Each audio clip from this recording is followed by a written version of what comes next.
and Daisy. Daisy, Daisy, good girl. Cameron and Daisy, good girl. Daisy, Daisy.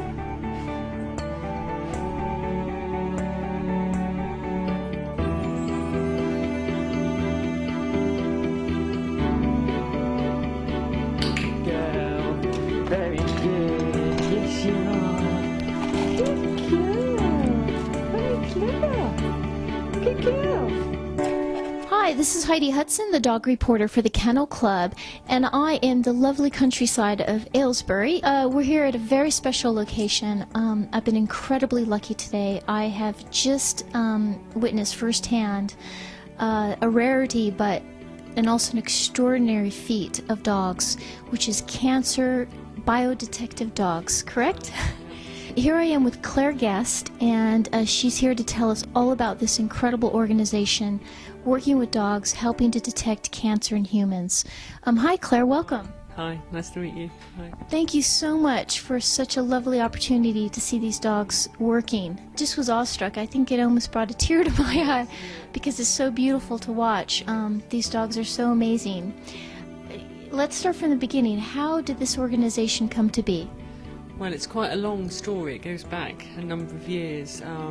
20 years ago I started the charity Hearing Dogs for Deaf People. It was a very small charity at the time.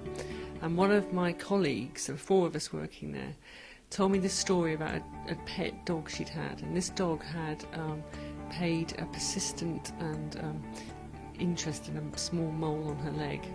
Now this went on for some time, and the lady's called Gillian Lacey, and she was in her 20s, so she didn't, have any major concerns to start with. But this behaviour continued. This dog kept on and on licking and sniffing at this mole. So eventually she went to her GP. The GP didn't think there was any problem, but he decided to take it off under local anaesthetic. And Jill was called back a week later and told that she had malignant melanoma, most serious form of skin cancer. And very, very likely, if her dog had not alerted her to this fact, she wouldn't be alive today. So Jill told me this story, and she said, my dog's now passed away, and I'm at high risk of another instance of skin cancer. Is there any way you could train a dog to alert me in the future? And I said, well, I would love to, but I need to have some way of teaching the dog about the odour of cancer to be sure that's what they were doing. So many, many years passed, and Hearing Dogs has become a very successful charity helping many deaf people. And so nothing happened for a long time. And then one day Jill came rushing in, very, very excited, and said, I've just had a doctor on the radio, Radio 4. He was being interviewed, in fact, about some work he was doing with maggots and the cleaning of wounds.